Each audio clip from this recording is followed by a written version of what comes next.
জীবনে তার থেকে আরো বেশি দিন থাকতে হবে। কবর জগৎ এমন একটা জগৎ যেখানে গিয়ে চিৎকার মেরে মেরে কাঁদবেন, আপনার কান্নার আওয়াজ দুনিয়ার কোনো মানুষের কানে পৌঁছাবে না।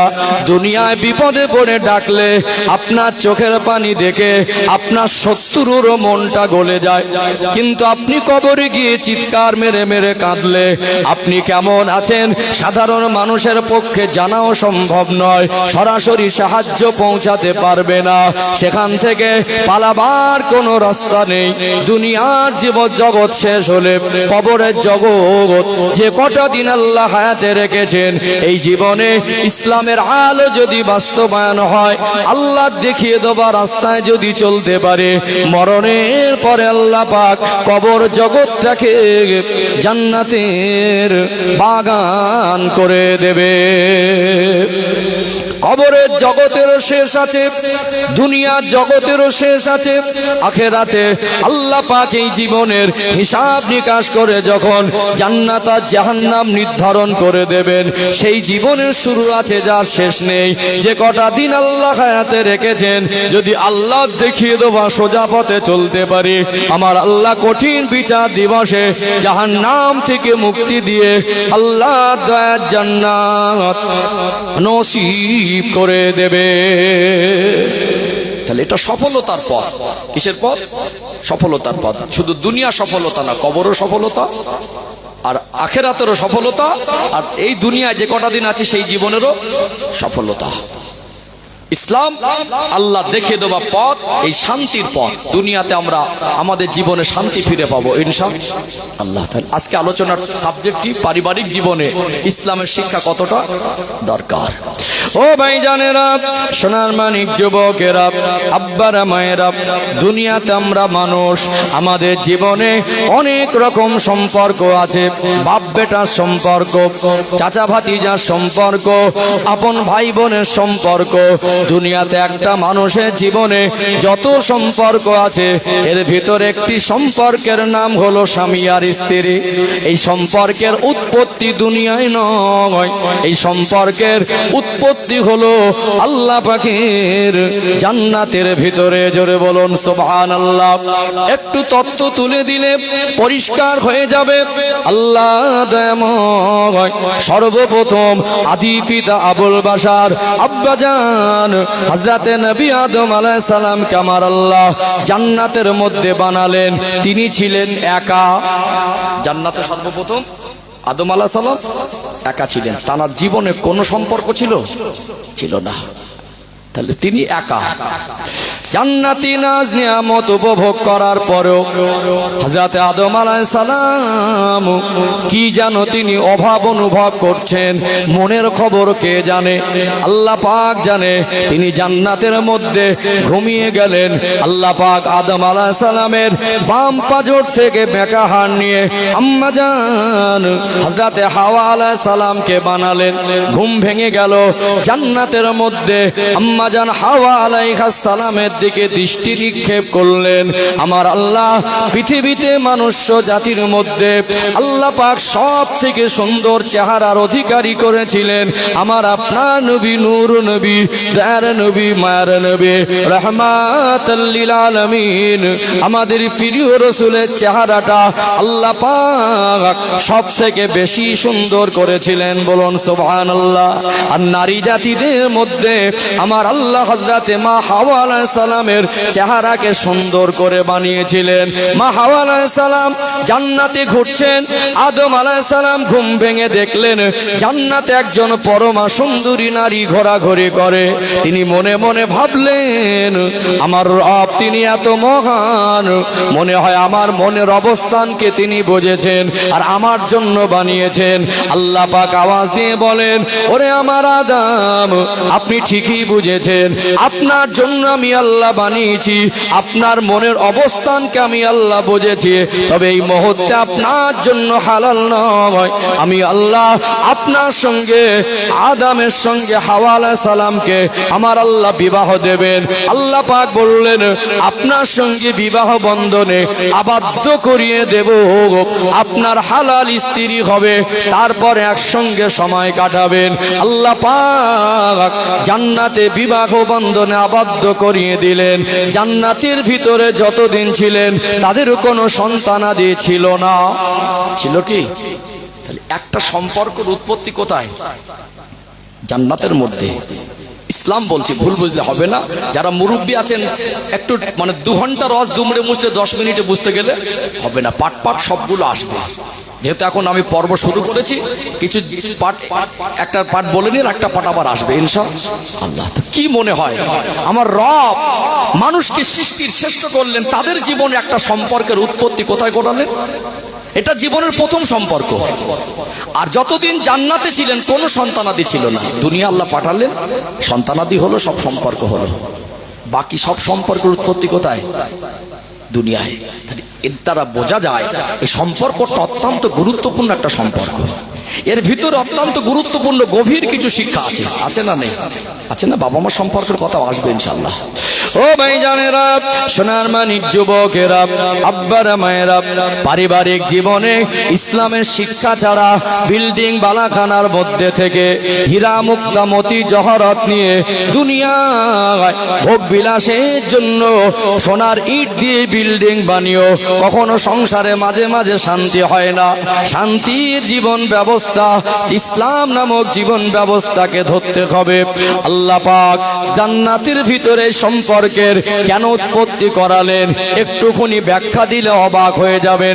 দুনিয়াতে মানুষ জাতিকে আল্লাহ দয়াময় যদি বিবাহ বন্ধনে আবদ্ধের সিস্টেম পদ্ধতিটা না দিতেন, দুনিয়ায় যদি বিবাহ বন্ধনে আবদ্ধ হওয়ার কোনো সিস্টেম না থাকতো, আমাদের জীবনটা কতটা কঠিন হয়ে যেত হয়তো আমরা জীবনে কোনোদিন হিসাব করিনি।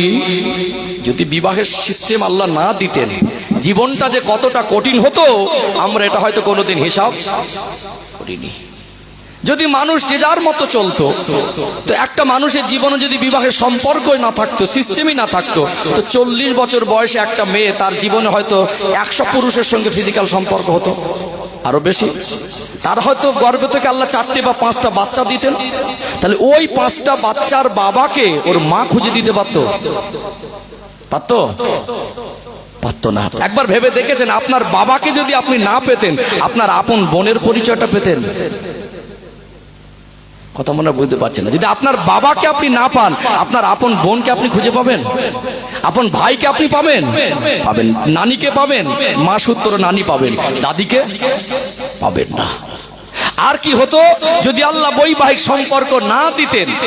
পৃথিবীতে কার সন্তান কাকে বাপ বলতো আর কার সন্তানকে কে কোলে টেনে মানুষ করতো, এটা হিসাব মিলাতে মিলাতে জীবন অর্ধেকটা কালি হয়ে যেত না?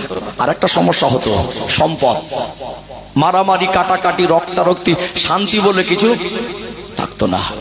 একটা ছেলে একটু নম্র ভদ্র, শরীরটা দুর্বল, একজন মানুষের ভালো লেগেছে, বলছে তুই আমার ছেলে। কেন? তথ্য তো মানুষের কাছে নেই, আর তথ্য জোগাড় করবে কি করে? বুঝতে পারছেন না? আর একজন বেশ বডি বিল্ডারের মতো চেহারা, দেখতো এই লোকটার টাকা পয়সা, গাড়ি বাড়ি, সম্পদ অনেক আছে, ওকে গলা ধাক্কা দিয়ে সরিয়ে দিত। তোর বাপ, তোর প্রমাণ কি আছে বল না? তুই যদি দাবি করিস আমার বাপ, আমি বলবো ওটা আমার বাপ। ওটা তোর বাপ কোথায় আছে খুঁজে নে, এটা আমার বাপ। বুঝতে পারছেন না? এই সম্পর্ক এমন একটা গুরুত্বপূর্ণ সম্পর্ক, শুধু স্বামী স্ত্রীর সম্পর্কের পরিচয়ের মাধ্যমে, আল্লাহ পাক বৈবাহিক জীবনের মাধ্যমে আমরা চতুর্দিকে আমাদের সম্পর্ককে চিহ্নিত করতে পারি। কথা ঠিক না বেঠিক? ও ভাইজানেরা, সোনার মানিক যুবকেরা, আব্বারা মায়েরা, এই জীবনে মানুষ জাতির জীবনে বৈবাহিক সম্পর্ক কত গুরুত্বপূর্ণ সম্পর্ক। আল্লাহ দয়াময় এমনি জান্নাত উৎপত্তি করায় নাই, এই সম্পর্ক সম্পর্কের ভিতরে অনেক তথ্য আর শিক্ষা আমাদের জন্য আছে। দুনিয়াতে আমার আল্লাহ এই সম্পর্ক দিয়েছেন, এটা জান্নাতি সম্পর্ক। আর একটু ক্লিয়ার করলে অবাক হয়ে যাবেন, একজন বাবা আর মা যদি মনে করেন আমি আমার সন্তানকে পৃথিবীর সব বাবা মার থেকে বেশি ভালোবাসি, সেই ভালোবাসার দাবি পূরণ করতে গিয়ে বাবা মা যদি টাকার বলে, পয়সার বলে, ডায়মন্ড হীরার ইট দিয়ে যদি বিল্ডিং বানিয়ে দেয়, একদম খাঁটি সোনা দিয়ে যদি খাট বানিয়ে দেয়, পৃথিবীর সব থেকে দামি খাবার যদি সন্তানকে খাওয়ায়, পৃথিবীর সব থেকে দামি পোশাক যদি সন্তানকে পরায়, সে ছেলে হোক আর মেয়ে হোক, বাবা মা চাইলেও তাদের জীবনের সব প্রয়োজন তারা মিটিয়ে দিতে পারবে না। পারবে কি? মানুষ জাতির জীবনের পবিত্রতা বজায় রাখার একটা পথ, সেটা হলো হালাল ভাবে বৈবাহিক জীবনে আবদ্ধ হওয়া। কথা কি বুঝতে পারছেন? এটা জীবনের পবিত্রতা বজায় রাখার পথ। চলুন এই সম্পর্কের গুরুত্ব আল্লাহ পাক কোরআন শরীফে কি বলছেন, রসুল কি বলছেন, এখানে দুটো পয়েন্ট তুলে ধরি ইনশাআল্লাহ। বিস্তারিত বললে আমি ঠিক আমার টার্গেটে পৌঁছাতে পারবো না, ছোট ছোট করে দুটো একটা করে তথ্য দিই। এটাকে আমি দুটো পয়েন্ট বলেছি, দুটো দুটো করে পয়েন্ট বলে আগে বাড়বো ইনশাআল্লাহ। ও ভাইজানেরা, সোনার মানিক যুবকেরা, আব্বারা মায়েরা, কোরআনুল কারিমে আল্লাহ দয়াময় পৃথিবীর মনুষ্য জাতিকে এই সম্পর্কের গুরুত্ব বোঝাতে গিয়ে আমার আল্লাহ বলেন, হুন্না লিবাসুল লাকুম ওয়া আনতুম লিবাসুল লাহুন। আল্লাহ পাক বলছেন, স্বামী হলো স্ত্রীর জন্য পোশাকের ন্যায়, আর স্ত্রী হলো স্বামীর জন্য পোশাকের ন্যায়। কিসের মতো? পোশাকের মতো। আমার আল্লাহ এই সম্পর্ককে পোশাকের সঙ্গে কেন তুলনা করেছেন? 400 টাকা দিয়ে একটা ইজ্জত আবরুর থাকার জন্য পোশাক কিনতে পাবেন। আজকে যা সোনার দাম, আর জুয়েলারি দোকানে গিয়ে 400 টাকার অলংকার কিনতে পাবেন না। এই সম্পর্কের দাম বোঝাতে গিয়ে আমার আল্লাহ হীরা মুক্তার সঙ্গে তুলনা করলেন না, পাহাড় পর্বতের সঙ্গে তুলনা করলেন না, আল্লাহ দয়াময় আসমান জমিনের সঙ্গে তুলনা করলেন না। পোশাকের সঙ্গে কেন তুলনা করেছেন একটু জানতে মন চায় কি চায় না? এত তো জিনিস ছিল দামি দামি, কিন্তু পোশাকটা 400 টাকা দিয়ে কেনা যায় না, 200 টাকা দিয়ে ইজ্জত আবরু ঢাকা যায়। কিন্তু আল্লাহ বলছেন, স্ত্রী তোমার জন্য তোমার স্বামী পোশাকের মতো, আর স্বামী তুমি তোমার স্ত্রী তোমার জন্য পোশাকের মতো। আল্লাহর কথা কত দামি দেখুন।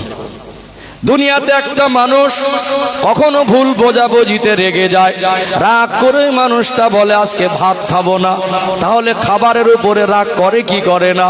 রাগ করে বন্ধুর সঙ্গে ভুল বোঝাবুঝি হলো, আজ থেকে আর বন্ধুত্ব রাখবো না, সব সম্পর্ক শেষ, তোর সঙ্গে আজ থেকে আমার আর কোনো কথা নেই। বন্ধুত্ব থেকে আলাদা হয় কি হয় না? কখনো মান অভিমান, বাবা মা একটু তম্বি করেছে, তাদের হক আছে সন্তান শাসন করা, বাবা মার কথা সহ্য না করতে পেরে ও বাড়ির থেকে ছিটকে বেরিয়ে গিয়ে বলছে আমি আজ থেকে আর বাড়ি যাব না। কখনো মায়ের মনে সন্তানের ব্যবহারে কষ্ট লেগে গেছে, মা মাঝে মাঝে বলে আমি তোর মা না, তুই আমার সঙ্গে কথা বলবি না। সংসার থেকে একটা মানুষ দেখা যায় তার ঘর থেকে রাগ করে আলাদা হয়, রাগ করে খাবার থেকে আলাদা হয়, রাগ করে বন্ধু থেকে আলাদা হয়, রাগ করে একটা মানুষ রাগের মাথায় নিজের জীবনে এমন কিছু ভুল পদক্ষেপ নিয়ে নেয়, মানুষ রাগে মারামারি আর কাটাকাটি পর্যন্ত পৌঁছায় কি পৌঁছায় না? দুনিয়ার কোন মানুষকে কি দেখেছেন রাগ করে বলেছে আজ থেকে পোশাক পরবো না? দেখেছেন?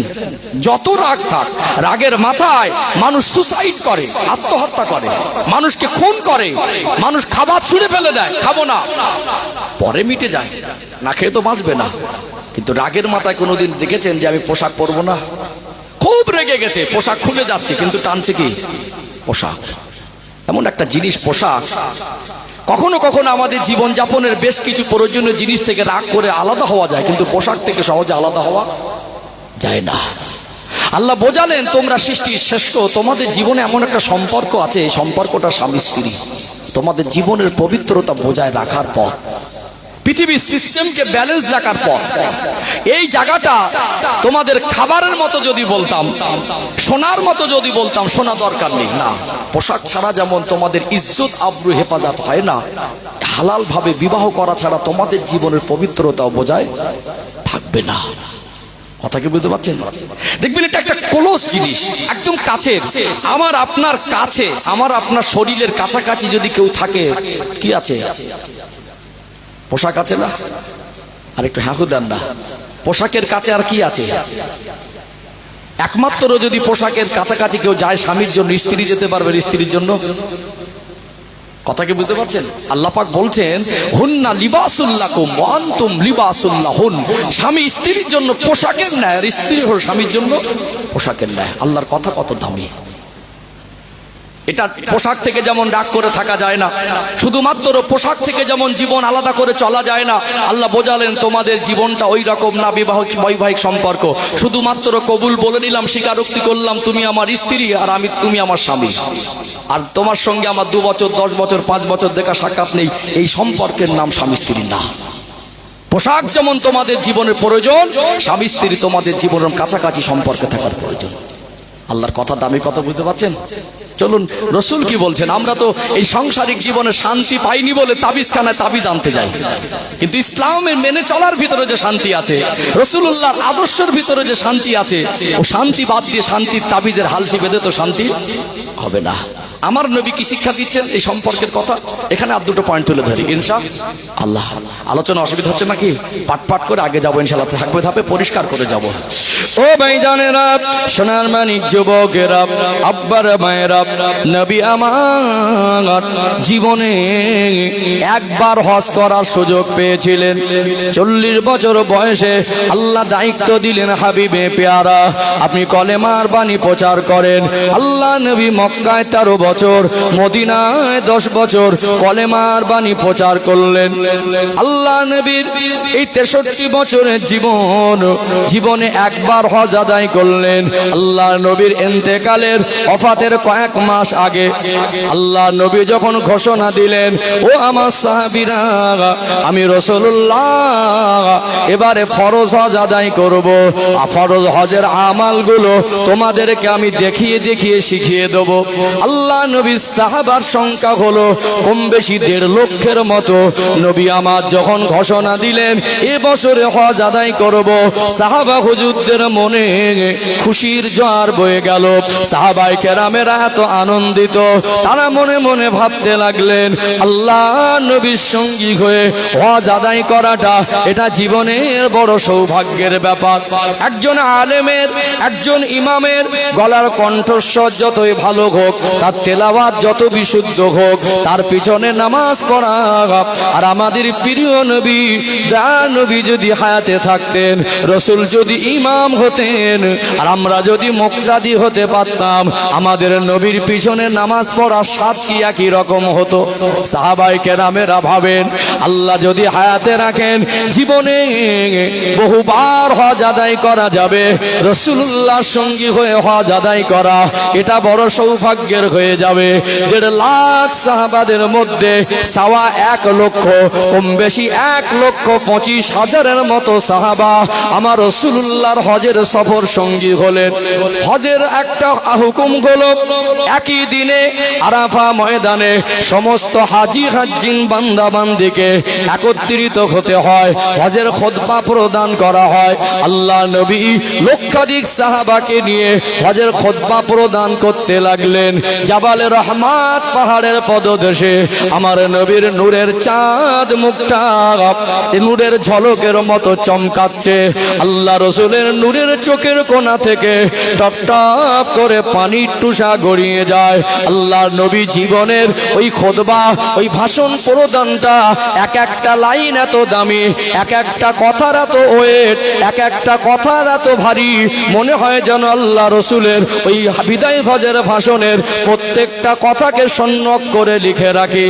বিদায় হজের ভাষণ শিরোনামে আমার রসুলের সিরাতের কেতাবে লেখা হলো, নবী আমার চোখ ভানা পানি নিয়ে সাহাবাদেরকে মন খুলে কথা বলছিলেন, ও বাবা সাহাবীরা, আলবিদা আলবিদা আলবিদা, হতে পারে এটা আমার জীবনের শেষ বিদায়। আল্লাহ আমাকে হায়াতে রাখবেন, আবার এত মানুষকে এক জায়গায় পাবো, আবার আরাফা ময়দানে আসবো আর আপনাদেরকে পেয়ে এই রকম মন খুলে কথা বলতে পারবো, এটা নাও হতে পারে। আমার রাসূলুল্লাহর বক্তব্যের ধারা, আমার রাসূলুল্লাহর কথা বলার ভঙ্গিমায় সাহাবায়ে কেরামেরা আমার নবীর চোখের পানি দেখে মনে মনে করছিলেন, আল্লাহর হাবিব হয়তো জীবনে আমাদেরকে নিয়ে আর হজ করার সুযোগ পাবেন না।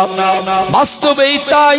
আল্লাহ দয়াময় ওই দিন কোরআনুল কারীমের সর্বশেষ আয়াত আমার আল্লাহ নাজিল করে দিয়েছিলেন সূরাতুল মায়দার 3 নম্বর আয়াত। আল্লাহ পাক বলেন, আল ইয়াউমা আকমালতু লাকুম দীনাকুম ওয়া আতমামতু আলাইকুম নি'মাতি ওয়া রাদিতু লাকুমুল ইসলাম দীনা।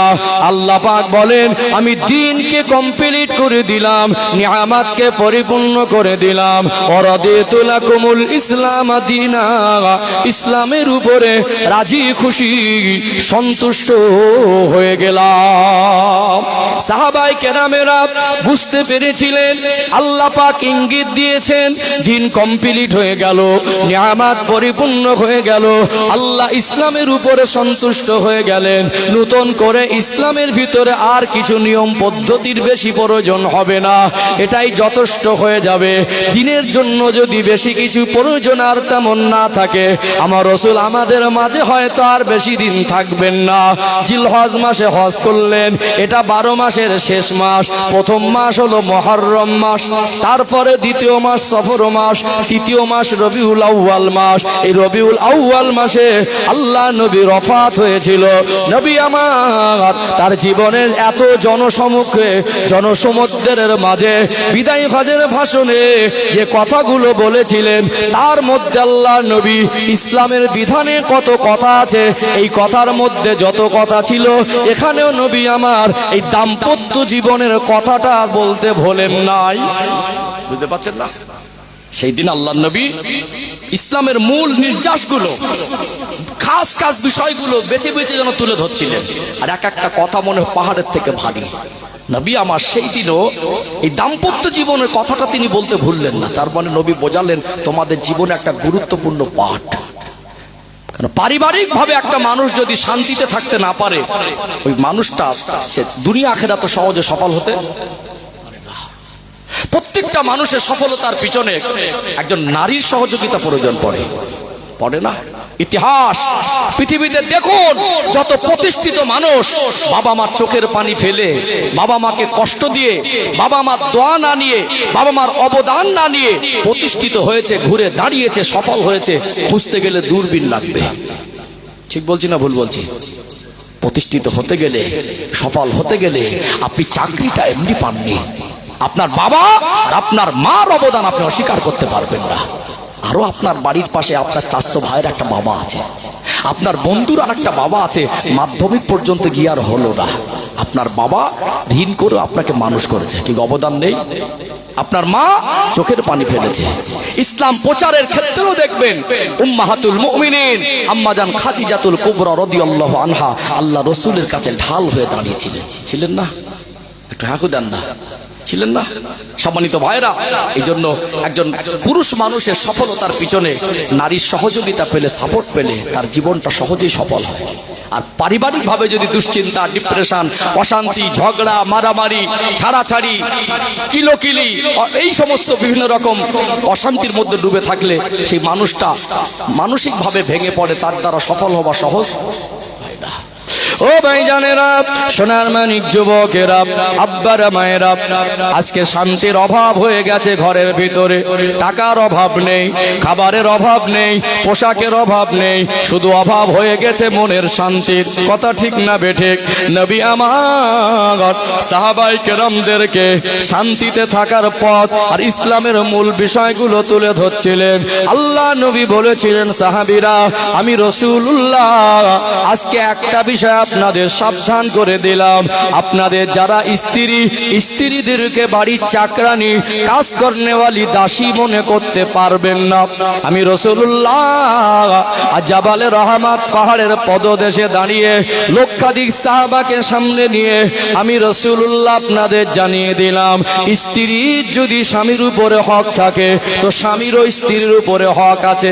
আল্লাহ নবী বলেন, সাহাবায়ে কেরামেরা নিজে যেমন খাবে স্ত্রীদের তেমন খাওয়াবে, নিজে যেমন পড়বে স্ত্রীদের তেমন পড়াবে, একসঙ্গে পথ চলা। আল্লাহ নবী ইসলামের মূল বিষয়ের মধ্যে স্বামী স্ত্রীর দাম্পত্য জীবনে শান্তিতে থাকার শিক্ষাটার একবার সাহাবাদের স্মরণ করিয়ে দিলেন। বলুন তো দেখি, একটা মেয়ে দারিদ্র পরিবারে লালিত পালিত হয়েছে, একটু সুন্দরী বলে একজন ধনী পরিবারের ছেলে পছন্দ করেছে। এখন পছন্দ করাতে ওই মেয়েটাকে বিবাহ করে ঘরে এনেছে, কিন্তু ছেলের বাবা মা মেয়ের বাবা মা গরিব বলে সন্তুষ্ট না, মালমাত তারা দিতে পারেনি বলে সন্তুষ্ট নয়। কখনো কখনো আমাদের সমাজে অনেক ভালো মানুষ বাইরে ভালো সেজে ঘুরলো, ওই বাড়ির বৌমাটা বোঝে এই বাড়ির মানুষের ভিতরে ছোট লোকের চরিত্র বিদ্যমান আছে। বিভিন্ন কথাবার্তায় বিভিন্ন রকম ভাবে তাকে ছোট করা হয়। বাবার বাড়ি বাপের জন্মে দেখিস না, যা দিচ্ছি তাই নে, যেভাবে দিচ্ছি সেইভাবে চল, চলবি তো চল, না চলবি তো যা ইচ্ছা তাই কর।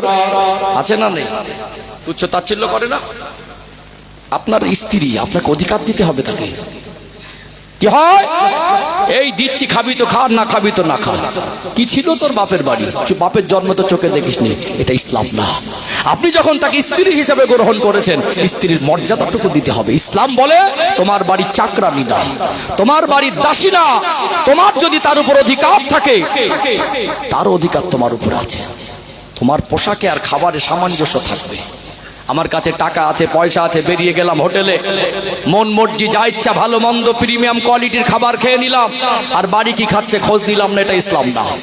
আমার পোশাকে থাকবে স্বাচ্ছন্দ্যতা, আমার পোশাকে থাকবে ভালো মানের পোশাক, আর আমার স্ত্রীর বেলা কোন রকম চলার মতো চলতে হয়, দিলাম দে, পড়বি তো পড়, না পড়বি তো না পার, এটাও ইসলাম।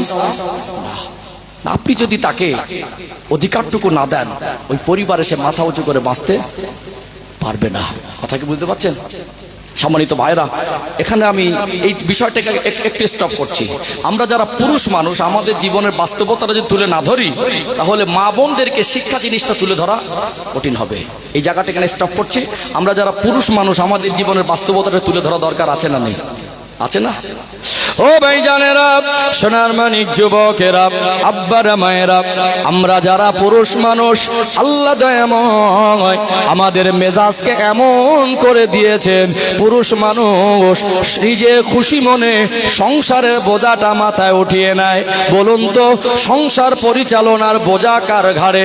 পুরুষ মানুষের ঘাড়ে। হঠাৎ একটা বাবা মারা যাওয়ার পরে বাড়িতে একটা বোন বড় হয়ে গেল, বিবাহের বয়স হয়ে গেল, ছোট ছোট দুটো ভাই আছে, মা অসুস্থ, ওই বাড়ির বড় ছেলেটা পড়াশোনা ছেড়ে দিয়ে সংসারের হাল ধরে কি ধরে না? পুরুষ মানুষ সে তার জীবনের রক্ত পানি করে তার পরিবারকে খুশি রাখতে চায়। একজন পুরুষ মানুষ সে মরণের আগ মুহূর্ত পর্যন্ত তার পরিবারের মানুষ কিভাবে ভালো থাকবে সেই ভাবনা সে ভাবতে থাকে। আবার বাবা মা কিভাবে ভালো থাকবে, স্ত্রী কিভাবে সন্তুষ্ট থাকবে, ভাই বোন কিভাবে খুশি থাকবে, সোনার মানিক কলিজার টুকরা সন্তানদের ভবিষ্যৎ কিভাবে গড়ে উঠবে, এই চিন্তা একজন পুরুষ মানুষের মাথায় আছে না নেই? এই জন্য একটা পুরুষ মানুষকে জীবন যুদ্ধে কতটা কষ্ট করতে হয়। একজন পুরুষ মানুষের ঘাড়ে সংসারের বোঝা, এই সংসারের বোঝা বহন করতে গিয়ে রাজমিস্ত্রি জোগাড়ে কাজ করা, সিমেন্টের বস্তাগুলোকে একতলা থেকে দোতলা, দোতলা থেকে তিনতলায় ওঠা, এটা কষ্ট বেশি না কম?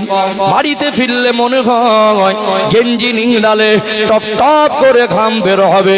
একজন পুরুষ মানুষ পরিবারকে ভালো রাখার জন্য কখনো কৃষি কাজ, কখনো মাটি কোপানো কাজ, কখনো রাজমিস্ত্রি কাজ, কখনো ভোরের বেলা সবজির গাড়ি নিয়ে ঠেলে ঠেলে নিয়ে যাওয়া, কখনো কুয়াশা একটা বড় গাড়ি এসে চেপে দেয়, দেয় কি দেয় না, কখনো ঠান্ডায় পানিতে মাছ ধরা কাজ করা, পরিবার ছেড়ে ছেড়ে, বাবা মা ছেড়ে, বিবি ছেড়ে, সোনামানিক কলিজার টুকরা বাচ্চা ছেড়ে দূরে যেতে মন চায় না, কিন্তু পরিবার যাতে ভালো থাকে। একটা সময় দেশে কাজ না থাকলে একটা পুরুষ মানুষ বিদেশে চলে যায়, রাজ্যে কাজ না থাকলে ভিন্ন রাজ্যে চলে যায়। কেউ ফেরি করে, কেউ ভ্যান চালায়, কেউ গাড়ি চালায়, সারাদিন ঘুরে ঘুরে চেহারায় ক্লান্তির ছাপ। তারপরেও বাড়িতে ফিরে একটা ভাড়া বাড়িতে নিজে রান্না করে নিজে খেতে হয়। এই রকম বহু পুরুষ মানুষ তার পরিবারকে ভালো রাখার জন্য কঠোর পরিশ্রম করে কি করে না? করে কি করে না? সংসারের বোঝা হালকা না ভারী?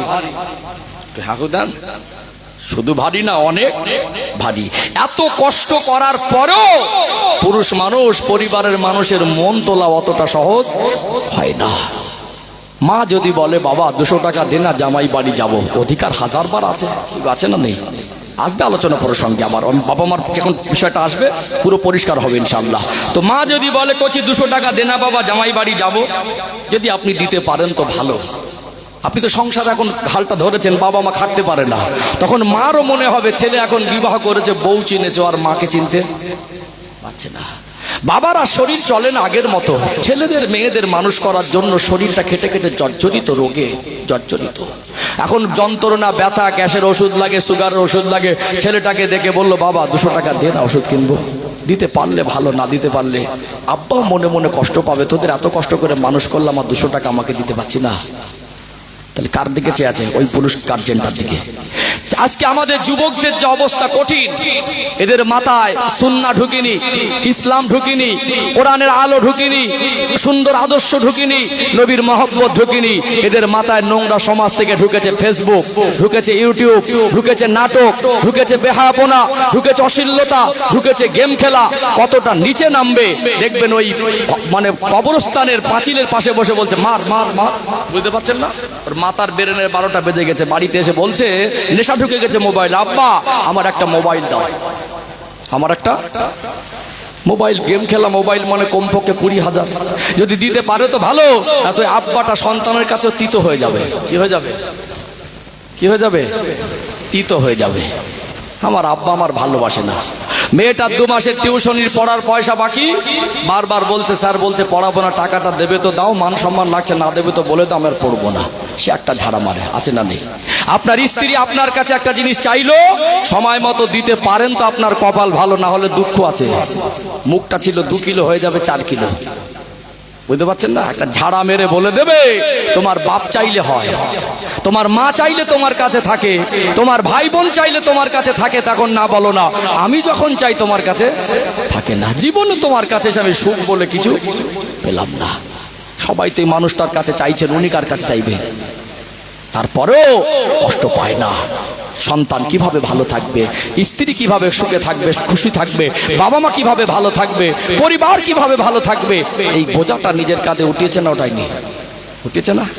আমি এখানে আরেকটু পয়েন্ট তুলে ধরি, আরেকটু পরিষ্কার হবে ইনশাআল্লাহ। ও ভাইজানেরা, সোনার মানিক যুবকেরা, আব্বারা মায়েরা, সংসারের বোঝাটা আদিও হালকা নয়। একজন পুরুষ মানুষকে আল্লাহ দয়াময় এমন নিয়ামত করেছেন, সংসারের বোঝাটা কাঁধে উঠিয়ে নেয়। এই পুরুষ মানুষ সংসার ভালোভাবে যাতে চলে, একটু অর্থ ইনকাম যাতে ভালো হয়, একটা চাষে নেমে যায়। চাষবাস করতে গিয়ে কখনো চাষে লস হয় কি হয় না, কখনো দেখা যায় একটা ব্যবসা শুরু করলো, ব্যবসায় লস হয়। কখনো দেখা যায় একটা মানুষ সংসার চালাতে গিয়ে ঋণ করতে হয় কি হয় না, ঋণের বোঝা মাথায়, চাষে লস, ব্যবসায় লস। কখনো কখনো মনে হয় আর শরীরটা ভালো না, কাজে না গেলে ভালো হয়, কিন্তু কথা দেওয়া আছে তারা শুনবে না, কাজের সেটিং ঘটে যাবে, শরীরটা অসুস্থ, ওই অবস্থায় কাজে গেছে। কিছু নিষ্ঠুর মানুষ আছে, আল্লাহ তাদের টাকা দিয়েছে, তাদের ভিতরে মনুষ্যত্ব বেঁচে নেই। একজন মানুষকে কাজে নিলে মনে করে লোকটাকে কিনে নিয়েছি, 10 মিনিট বসতে দেয় না। হাজারো কষ্ট করে দিলে কিছু কিছু মানুষের মন ওঠে না, মনে মনে করে একই দিনে তার সব কাজ করে দিলে ভালো হয়। আজ দুপুরবেলা শরীরে কষ্ট হচ্ছে, সকালেই মনে হচ্ছিল কাজে যাব না, কিন্তু কথা দেওয়া ছিল মনে হয় 10 মিনিট বসে একসঙ্গে 6 জন কাজ করছে, করছে, একা তো বসতে পারে না, সারাদিন কষ্ট করা। ওই মানুষটা কত কষ্ট করে বাড়ি ফেরে, কখনো ঋণের বোঝা মাথায়, পরিবারকে ভালো রাখার জন্য কারুর কাছে টাকা ধার চেয়েছিল, সময় মতো দিতে পারে নাই বলে তখন ছোট বড় কথা বলেছে, সমাজের কাছে মাথা হ্যাট হয়ে গেছে, কিছু বলার নেই, পাওনাদার পাবে ওই জন্য চাইছে, দিতে পারি না, ডেট ফেল হয়েছে বলে ছোট বড় বলছে। যদিও ছোট বড় বলে, কিছু না বলার থাকলেও মনে কষ্ট থাকে কি থাকে না। তখন এরকম সিচুয়েশন হয়, কিছু কিছু মানুষ তাদের চেহারা চকচকে, পোশাক চকচকে, দেখে মনে হয় ফেরেশ ইমানদার, কিন্তু তাদের কর্মটা অত্যন্ত জঘন্য। মানুষকে কাজ করানোর পরে সময় মতো পেমেন্ট দেয় না। এই রকম কিছু জঘন্য মানসিকতার মানুষ আছে না নেই? ইসলামের শিক্ষা হলো, নবী আমার সোনার জবানে বলেন, ও বাবা সাহাবীরা, আমি রাসূলুল্লাহ আপনাকে জানিয়ে দিলাম, একজন মজদুরের গায়ের ঘাম শুকাবার আগে তার পাওনাটা মিটিয়ে দাও। আল্লাহ নবীর কথা কত দামি, কেন আল্লাহ রাসূল এই কথা বলেছেন। একজন সন্তান বাড়ি থেকে কাজে বেরিয়ে যাচ্ছে, তার বাবার শরীরটা অসুস্থ, বাবাকে দেখে হৃদয়টা কেঁদে উঠেছে। বাবা বলল, সব ছেলেটাকে ডেকে বলল আমাকে ঔষধটা এনে দেবে, কিন্তু বলছে বাবা আজকে পেমেন্ট পাওয়ার দিন, আজকে যদি পেমেন্ট পাই তো ঔষধটা আপনার এনে দেবো। আপনি যে টাকাটা পাওনা টাকা কাজ করিয়ে তাকে দিলেন না, এই সন্তান কি বাবার সামনে ভালো মুখ নিয়ে দাঁড়াতে পারবে? পারবে? কারোর কাছ থেকে কত সন্তান অসুস্থ ছিল, বাবার মন মানিনি, আমাকে 2000 টাকা ধার দে না ভাই, শুক্রবারে পেমেন্ট পেলে দেবো। ওর কথা দিয়েছে, ওয়াদা করেছে শুক্রবারে তোকে দেবো। এই মানুষটা যে কাজ করিয়ে পেমেন্ট দিল না, এর কারণেই তো কোনো ওয়াদা খেলা হচ্ছে, এর কারণেই তো ছোট বড় কথা শুনতে হচ্ছে। কিছু কিছু জঘন্য মানুষ আছে, এই টাকা দেবো না, তোর কোন বাপ আছে ডেকে দিয়ে আয়। বাপের ঘরে আইন হচ্ছে নাকি? হক ফাঁকি দিয়ে, পাওনা টাকা না দিয়ে পৃথিবীর সব থেকে বেশি নেকি যদি অর্জন করেন, ওই পাওনাদারকে বুঝে না দেওয়া পর্যন্ত আপনার জন্য জান্নাতে যেতে পারবেন না। কিছু কিছু মানুষ আছে অভ্যাস খারাপ, কাজ করাবে, কাছে টাকা আছে চাইলে দিতে পারে, কিন্তু গরিবকে হ্যারাসমেন্ট করবে, আছে না নেই? তাহলে সেই টেনশনটা কার মাথায়? পুরুষ মানুষের মাথায়। এখন এই পুরুষ মানুষটা যখন বাড়ি আসবে, এই যে মানসিক চাপ, কখনো ঋণের বোঝা, কখনো ব্যবসায় লস, কখনো অসুস্থ শরীর, কখনো ক্লান্ত শরীর, সারাদিন রোদে পুড়ে ঠান্ডায় বর্ষায়, কখনো ঘুম কম, অক্লান্ত পরিশ্রম, বাড়ি আসার পরে ইসলাম বলছে বাড়িতে এসে আপনার স্ত্রীকে যা ইচ্ছা তাই বলবেন, গালাগালি করবেন, বাপ তুলে মা তুলে গোষ্ঠী তুলে, কিছু হলে হাত তুলবেন, এটাও ইসলাম না। এখানে আপনাকে সবর করতে হবে, কি করতে হবে? নিজেকে কন্ট্রোল করতে হবে। তারপরেও একটা পুরুষ মানুষ যে সিচুয়েশন থেকে তার জীবন অতিবাহিত হয়, কখনো কখনো আনব্যালেন্স হয়ে যাবার সম্ভাবনা আছে না? যদি আনব্যালেন্স হয়ে যায়, যদি, স্ত্রীর উচিত কি? সহ্য করা না ঝগড়া করা? স্ত্রীর উচিত কি? সহ্য করা। এই জায়গাটা আমাদের ইসলামের শিক্ষাটার পর উচিত ছিল স্বামীর সহ্য করা। তারপরে যে মানুষটা যে সিচুয়েশন থেকে যায়, পরিবারের মানুষের জন্য যা করে, এটা তো পরিবারের মানুষের বোঝা দরকার, কিন্তু পুরুষ মানুষকে বুঝতে চায় না। যদি আনব্যালেন্স হয়ে যায়, উচিত ছিল স্ত্রীর সহ্য করা। কিন্তু আমাদের ঘরের কিছু মায়েরা, মেয়েরা, বৌমায়েরা আছে বিষাক্ত সাপের থেকে ভয়ঙ্কর। একটা কথা বলার সাথে সাথে উল্টে 4টে কথা বলবে। একটা কথা বললে, আর একবার যদি তর্ক শুরু করেছে, মুখ চালানো শুরু করেছে, তার বাবায় বন্ধ করে। আর ওই কষ্ট করে মানুষটা বাড়ি আসলো, গেঞ্জি নিংড়ালে ঘাম বের হবে, কত কষ্ট, শরীরটা অসুস্থ, দিনের বোঝা মাথায়, কত ছোট বড় মানুষ কথা বলে, পরিবারকে ভালো রাখার জন্য নিজের রক্ত পানি করে দিচ্ছে। ওই মানুষটা বাড়ি আসার পরে দেখবেন ওই মুহূর্তে যত অভিযোগের ক্যাসেট চালু করবে। বাবা কি বলেছে, মানে শ্বশুর কি বলেছে, শাশুড়ি কি বলেছে, যা কি বলেছে, ননদ কি বলেছে, ওই যে ক্যাসেট চালু করবে, ক্যাসেট আর বন্ধ হবে না। আচ্ছা বলুন, ওই সিচুয়েশনে যদি তর্কের উপরে তর্ক, একটা কথা বললে 4টে বলে, আর অভিযোগের ক্যাসেটটা যদি ওই সময় চালু করে, পুরুষ মানুষের কন্ট্রোল থাকবে?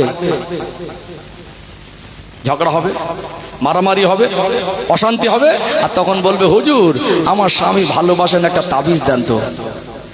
কিছু কিছু মায়েদের বদ অভ্যাস, ক্যাসেটটা চালাবে ঠিক বাড়ি আসলে। কেন? কেন? 1000বার আপনার স্বামীকে বলার অধিকার আছে। পারিবারিক জীবনে সুবিধা অসুবিধা হলে আপনার স্বামীকে আপনি বলবেন, সময় আছে। আপনার স্বামীকে 1000 বার বলবেন, সময় বুঝে। ওই সময় আসলো, ওই সময়টা কথা বলার সময় হলো। আচ্ছা বলুন, এই রকম আদর্শ নিয়ে যদি আমরা চলি, এসি চালিয়ে দিয়ে, সোনার অলংকার মাথার চুল থেকে পাত তলা পর্যন্ত সাজিয়ে দিয়ে, পৃথিবীর দামি পোশাক পরে আর বিশ্বের সুন্দরীকে বিবাহ করে শান্তি পাওয়া সম্ভব? শান্তি পাওয়া সম্ভব না।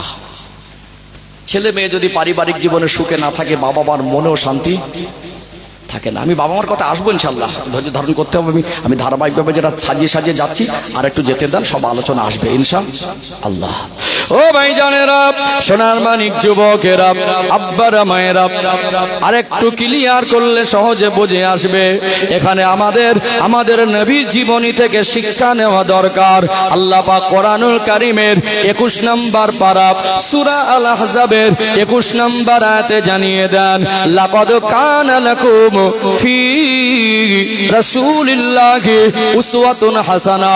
আমার আল্লাহ বলেন, আমার হাবিবের মধ্যে রয়েছে তোমাদের জন্য উত্তম আদর্শ। আমার নবী জীবনে বিল্ডিং বানাখানা ছিল না। তিনি যদি মনে করতেন সোনার ইট দিয়ে বিল্ডিং বানাতে পারতেন, আল্লাহ নবী দুনিয়ার ভোগ বিলাস পছন্দ করেন নাই, অভাবে দিন অতিবাহিত করতেন। তথাপিও বিশ্বের মানুষকে দাম্পত্য জীবনে কিভাবে শান্তি পেতে হয়, শান্তি জীবন যাপন করতে হয়, সে আদর্শ শিক্ষা আমার আল্লাহ আমার রাসূলুল্লাহ জীবনে রেখেছেন না রাখেন নাই? নবী আমার যখন কলেমার বাণী নিয়ে তায়েফের মানুষের কাছে যেতেন, আল্লাহ নবী যখন কলেমার প্রচার করতেন, আমার নবী এই কলেমার প্রচার করার কারণে নবীর জীবনে ঘাত প্রতিঘাত ছিল কি ছিল না? প্রাথমিক জীবনে ঘাত প্রতিঘাতটা বেশি ছিল। মক্কায় 13 বছর আল্লাহ নবী কলেমার বাণী প্রচার করেছেন। আমার রাসূলুল্লাহর হাতে হাত দিয়ে কিছু মানুষ ঈমানের কলেমা পড়ে মুসলমান হয়ে গেল, কিছু কাফেররা আমার নবীর বিরোধী হয়ে গেল। আমার নবীকে তারা পাগল বলে গালি দেয়, আমার নবীকে তারা জাদুকর বলে গালি দেয়, আমার নবীকে তারা নির্বংশ বলে কষ্ট দিয়েছে। আল্লাহ আমাদের প্রিয় নবীকে 3টে পুত্র সন্তান দান করেছিলেন। আমার রাসূলুল্লাহর বড় ছেলে তার নাম হলো হযরত কাসিম রাদিয়াল্লাহু আনহু। আমার নবীর দ্বিতীয় পুত্র যার নাম হলো হযরত আব্দুল্লাহ রাদিয়াল্লাহু আনহু। আরো 2টো বনাম ছিল তাহির তৈয়ব। আল্লাহ নবীর ছোট পুত্র যার নাম হযরত ইব্রাহিম রাদিয়াল্লাহু আনহু। এই 3টে ছেলে সন্তানকে আল্লাহ পাক ছোট অবস্থায় ডেকে নিয়েছিলেন। আমার রাসূলুল্লাহর কলিজার টুকরা সন্তান পৃথিবী থেকে বিদায় নিচ্ছেন, বাবা হিসাবে কষ্ট হবে কি হবে না? চোখের পানি ফেলে কাঁদেন, দুঃখে মনটা ভরা, আর কাফেররা বলে নির্বংশ।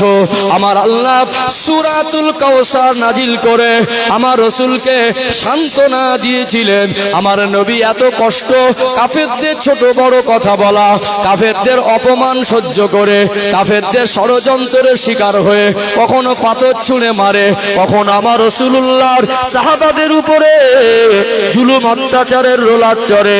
এই দুঃখ ভরা মন নিয়ে আল্লাহ নবী যখন ঘরে ফিরতেন, উম্মাহাতুল মুমিনিন আম্মা জান হযরত আয়েশা সিদ্দিকা রাদিয়াল্লাহু আনহার হুজরা মোবারকের ধারে দাঁড়িয়ে সালাম দিতেন। আম্মা জান হযরত খাদিজাতুল কুবরা রাদিয়াল্লাহু আনহা সালামের জবাব দিয়ে সঙ্গে সঙ্গে দরজা খুলে দিতেন। আল্লাহ নবীকে ঘরের ভিতরে সম্মান করে নিয়ে যেতেন। আল্লাহ নবী জিজ্ঞাসা করতেন, ও হযরত খাদিজা, কি মাঝরাত, কি সন্ধ্যা রাত, কি গভীর রাত, যখন আমি আসি আপনাকে তো দ্বিতীয়বার ডাকতে হয় না, আপনি যেন মনে হয় দরজার ধারে দাঁড়িয়ে থাকেন, আপনি কি রাতের বেলা ঘুমান না? আম্মা জানের চোখের কোণা থেকে পানির টুসা গড়িয়ে পড়তো। ইয়া রাসূলুল্লাহ, ইয়া হাবিবাল্লাহ, চতুর্দিকে আপনার দুশমনে ভরা, আপনি যখন বাড়িতে বেরিয়ে যান আমি খাদিজা সব সময় চিন্তা করে আল্লাহ রাসূল রসুল কেমন আছেন? আল্লাহ রসুলের দুশ্মনে ভরা, না জানি কেউ কোনো ক্ষতি করে দেয় কিনা। আমার নবী কখন বাড়ি ফিরবেন? খেতে বসি আপনার কথা মনে পড়ে যায়, আল্লাহর হাবিব এখনো খায় নাই, আমি কি করে একা খাবো?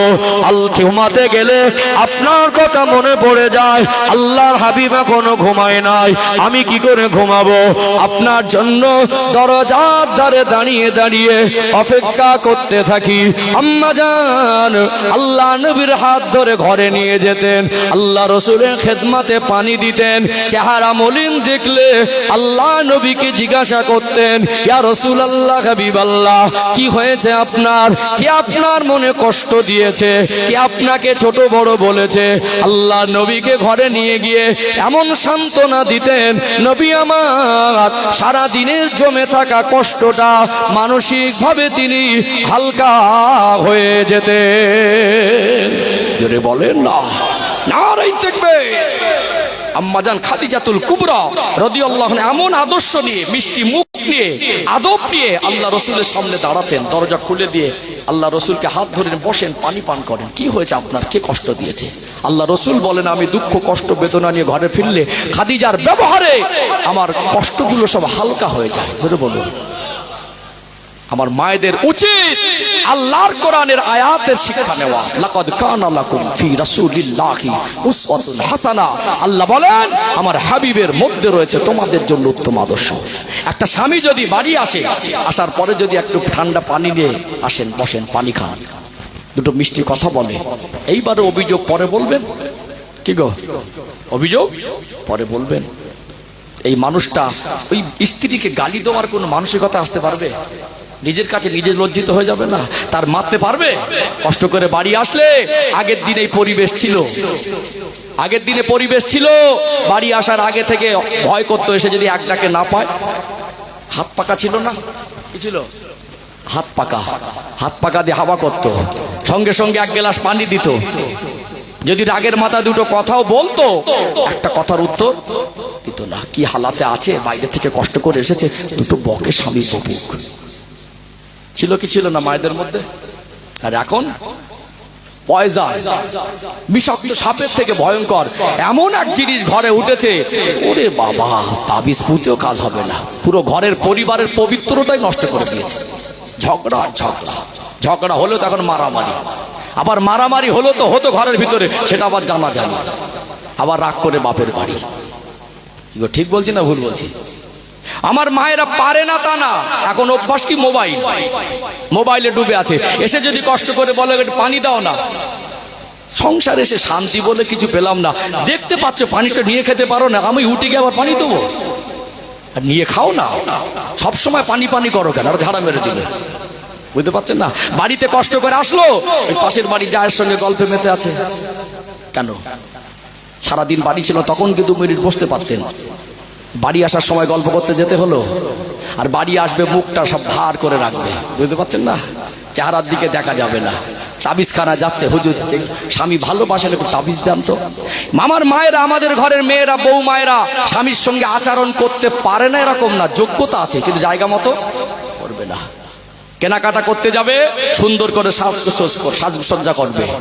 একটা ব্র্যান্ডেড দোকানে দেখবেন ভিড় স্বাভাবিক বেশি হয়, সেখানে গিয়ে এত নম্র ভদ্রভাবে স্টাইল মেরে কথা বলবে, দোকানদার 8-10টা খরিদ্দার ভিড় দেখে মনে হবে সম্ভ্রান্ত পরিবারের মেয়ে। 2-4 জন পুরুষ ওই স্ত্রীর জ্বালা জর্জরিত, ওরা মনে মনে করবে মেয়েটা এত নম্র ভদ্র শিক্ষিতা মিষ্টি কথা বলছে, মনে হয় খুব সম্ভ্রান্ত পরিবারে, যে কে বিয়ে করেছে অনেক সুখে আছে, মনে মনে করবে। ওটা তো বাইরের চরিত্র। দোকানদারের সঙ্গে ভদ্র কথা বলবে, আর স্বামী যখন বাড়ি আসবে বিষাক্ত সাপের মতো রুখে দাঁড়াবে, তর্কের উপরে তর্ক করবে, আর অভিযোগের ক্যাসেট চালাবে। মায়েদের বলবো, শান্তির তাবিজ হলো রাসূলুল্লাহর আদর্শ মেনে নেওয়ার ভিতরে শান্তি। ইসলামের একটা অর্থ হলো শান্তি। ইসলাম যে শান্তির পথ দেখিয়েছে, কুড়ে ঘরে তালপাতার ছাউনির নিচে ডাল ভাত খেয়ে শান্তিতে জীবন যাপন করা সম্ভব। শান্তির চাবিকাঠি অনেক সোনার অলংকার না, শান্তির চাবিকাঠি বিল্ডিং আর বালাখানা না, শান্তির চাবিকাঠি সুন্দর চেহারা না, শান্তির চাবিকাঠি হলো উত্তম আদর্শ, ইসলামের শিক্ষা। কথা ঠিক না বেঠিক? আজকে ঘরগুলোর বাইরে থেকে চকচক করলে ভিতরের পরিবেশে সেই শান্তি আছে? কি গো, আমি মায়েদেরকে বলি আপনারা আমার মা। আমি রবিউল ইসলাম একটা মায়ের গর্ভে ছিলাম। আঘাত দেবো আমি বিশ্বাসী না। বিশ্বাস করুন, কাউকে ছোট করা, আক্রমণ করা এই ইসলামের শিক্ষা না। আমি বলবো এখান থেকে শিক্ষা নেন, এখান থেকে বসে প্রতিজ্ঞাবদ্ধ হন। আপনার স্বামীর ভালোবাসার জন্য তাবিজ লাগবে না, মুখ তর্ক করাটা বন্ধ করে দেন।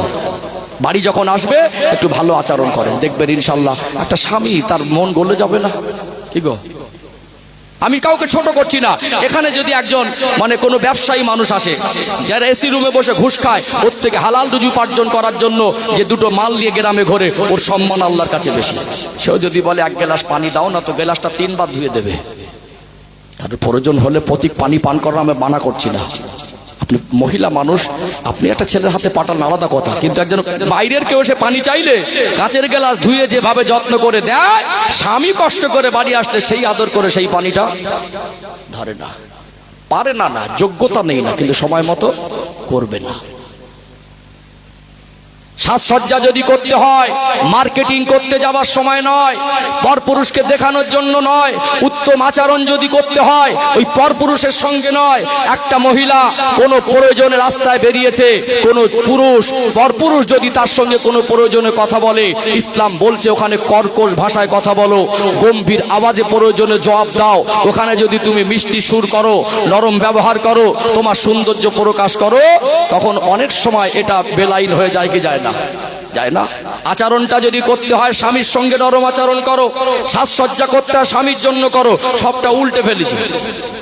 সাজসজ্জা করবে বাজার করতে যাওয়ার সময়, সাজসজ্জা করবে বিয়ে বাড়ি যাওয়ার সময়, পরপুরুষ দেখবে, বুঝতে পারছেন না, বিবাহের অনুষ্ঠান। উত্তম আচরণ করবে রাস্তায় বাসে বসে আরেকটা মানুষের সঙ্গে গল্প করার সময়। আর স্বামী বাড়ি আসলে দেখবেন ওই গায়ে ঘামের দুর্গন্ধ, কোনো সাজসজ্জা নেই, আর যত পুরনো রং চোটা জামা আছে ওগুলো পরে স্বামীর কাছে নিয়ে ক্যাসেট নিয়ে হাজির হবে। সংসারের তাবিজ আনতে যাচ্ছে শান্তি। আমার কথা কি কষ্ট পাচ্ছেন নাকি? আপনার আচরণ ভালো হবে, চাউনি ভঙ্গি ভালো হবে, সাজসজ্জা ভালো হবে, পোশাক ভালো হবে। আপনার স্বামী বাড়ি আসলে আম্মাজান খাদিজাতুল কুবরা রাদিয়াল্লাহু আনহা যে সম্মান করে নিয়ে পাশে বসাতেন, যতই রেগে থাক, যতই মন খারাপ থাক, এক গ্লাস পানি দিয়ে যদি চেহারার দিকে তাকে কি হয়েছে, আগেকার মায়েরা জিজ্ঞাসা করতো মন খারাপ কেন?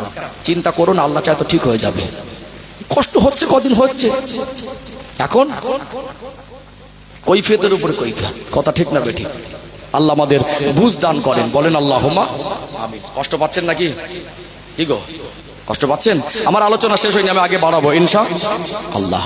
তাহলে এখানে আমাদের সুখে শান্তিতে থাকতে গেলে একটা পরিবারের বাইরে চকচক করলে শান্তি হয় না, আমাদের আচরণকেও ইসলামের আলো আলোকিত করতে হবে। ঠিক বলছি না? বলছি। ও ভাইজানেরা, সোনার মানিক যুবকেরা, আব্বারা মায়েরা, ইসলাম যদি আমরা মেনে না চলে, আমাদের জীবনে টাকা পয়সা থাক, বিল্ডিং বালাখানা থাক, প্রিমিয়াম গাড়ি থাক, আর চাকরি থাক, দুনিয়াও শান্তি সম্ভব নয়, কবরও শান্তি সম্ভব নয়, আখিরাতেও শান্তি সম্ভব নয়। আল্লাহ পাক কোরআনুল কারীমে সূরা ইয়াসিনের মধ্যে বলেন, ওয়া আনি'বুদুনি হাযা সিরাতুম মুস্তাকিম। আমার আল্লাহ বলেন, বান্দা বান্দি তোমরা আমারই ইবাদত করো, এটাই তোমাদের জন্য সোজা রাস্তা। আল্লাহর ইবাদত করার অর্থই তো হলো আল্লাহর কথা মতো আর আমাদের নবীর কথা মতো জীবন যাপন করা। একটা মানুষ যদি আল্লাহ এবং রাসূলের দেখিয়ে দেওয়া পথ অনুসরণ করে, তার জীবনে শান্তি কায়েম হয়ে যাবে। জোরে বলুন সুবহানাল্লাহ। আজকে দিনে আর একটা কঠিন রোগ হলো, সন্তান তার বাবা মার পিছনে খরচা করবে, সন্তান তার বাবা মাকে খেদমত করবে, সন্তান তার বাবা মার হক আদায় করবে। আমাদের ঘরের কিছু মায়ের আর বিষাক্ত বউ মায়েরা আছে, এটা মেনে নিতে পারছে না। কি করছে? এটা মেনে নিতে পারছে না। আজকে ছেলেগুলো সেই রকম মানে মিশে মিশে বিয়াদব হয়ে গেছে, বুঝতে পারছেন না?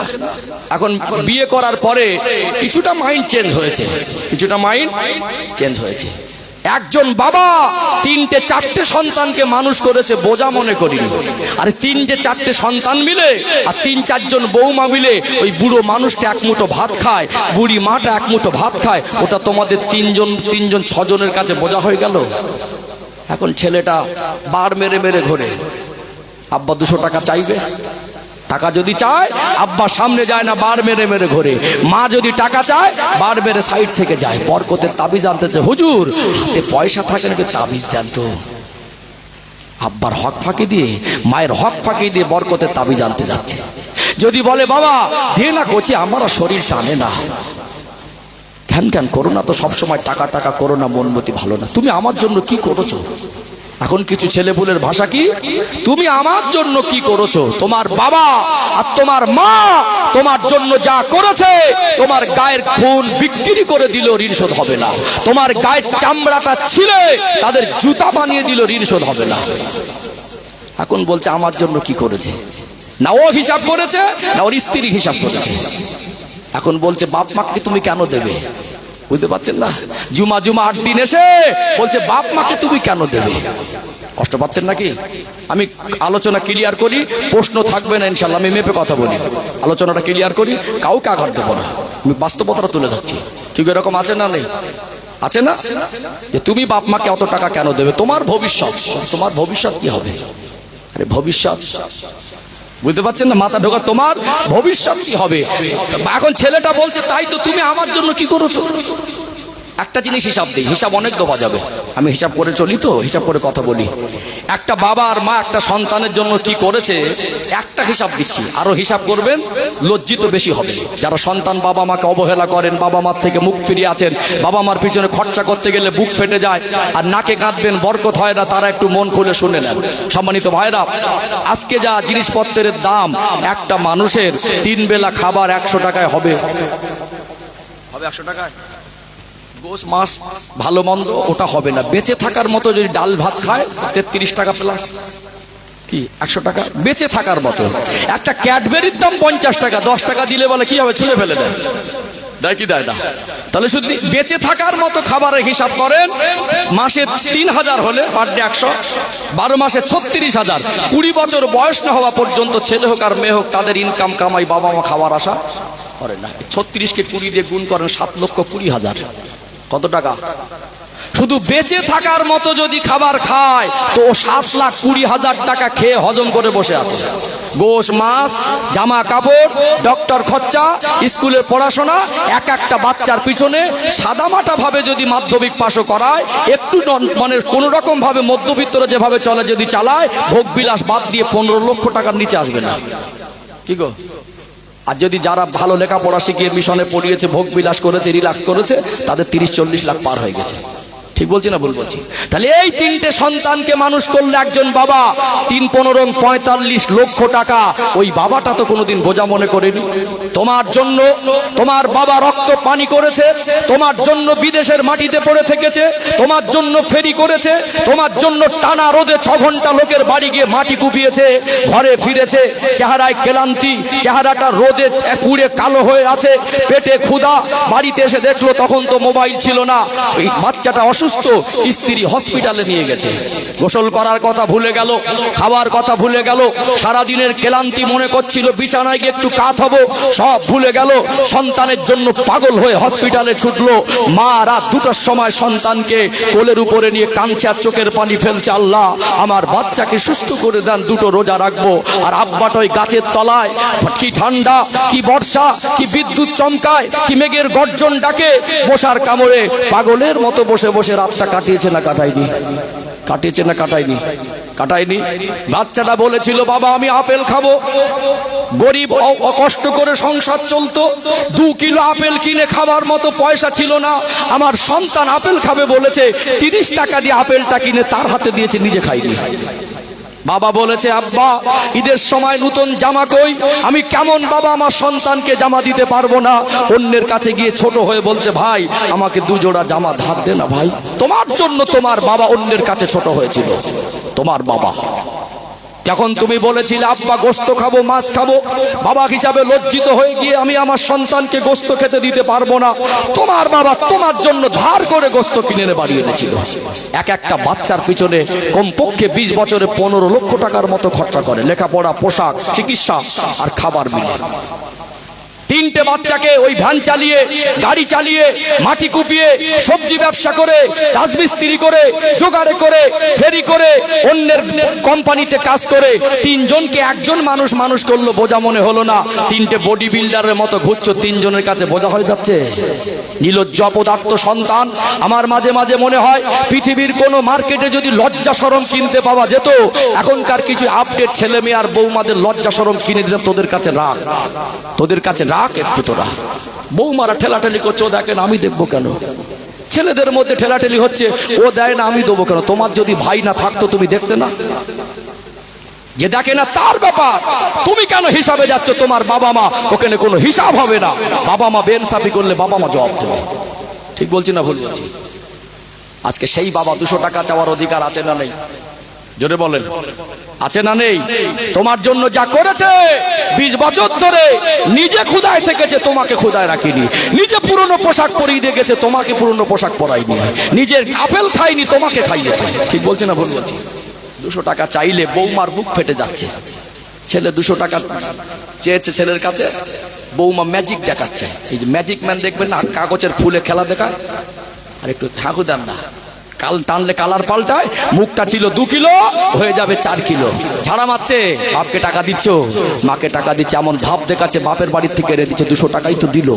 ওই তোমার শালি আর ভাড়া ভাই আসলো, তখন 1500 টাকা বাজার করে খাওয়ালো, কখন তো তোমার বুক ফাটিনি? ওই শ্বশুর আর শাশুড়ি আসলো, 2000 টাকার বাজার করলো, তখন তো তোমার বুক ফাটিনি? তার বাবাকে 200 টাকা দিলে বুক ফেটে যায়।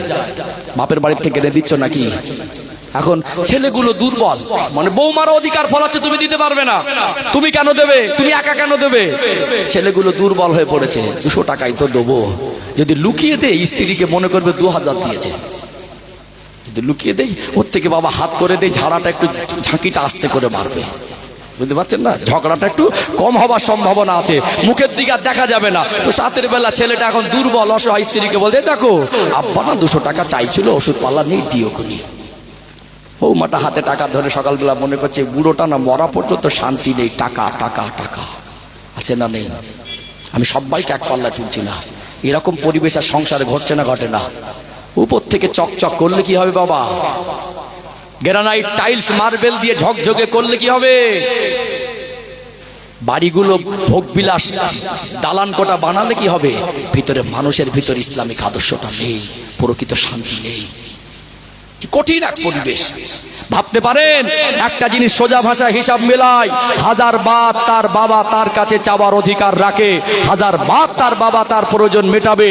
স্ত্রীর অধিকার নেই ওখানে বাধা দেওয়ার। আর স্ত্রীর প্রয়োজনে যদি সন্তান তার বাবা তার স্ত্রীর পিছনে খরচা করে, বাবা মারও রাগ করার অধিকার নেই। ঠিক বলছি না ভুল বলছি? এই জায়গাটা আমাদের ভুল বোঝাবুঝি হয়ে গেছে। এই জায়গাটা ক্লিয়ার করবো। আমি একটু পক্ষে টেনে কথা বলবো না, এটা ইসলাম বোঝাচ্ছি, কারোর পক্ষ বিপক্ষের প্রশ্ন নেই। কথা কি বুঝতে পারছেন? আজকে বলুন তো, একটা মানুষকে 20 বছর ধরে একটা ছেলেকে যে মানুষ করেছে, তার অধিকার বেশি না 1 বছর এসে তার ইনকাম বসে বসে খাচ্ছে, তার অধিকার বেশি? স্ত্রীরা ইনকাম করে স্বামীকে খাওয়ায় না স্বামীর ইনকাম খায়? একটু হ্যাঁ দেন না? তাহলে 1 বছর বিয়ে হলো, ইনকাম খাচ্ছে স্বামী, আর ওই ছেলেটাকে 20 বছর খাইয়েছে ওর বাবা আর মা। অধিকারটা কার বেশি?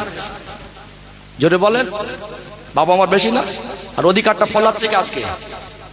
বৌমা। হুকুমাতটা চালাচ্ছে কে? বৌমা।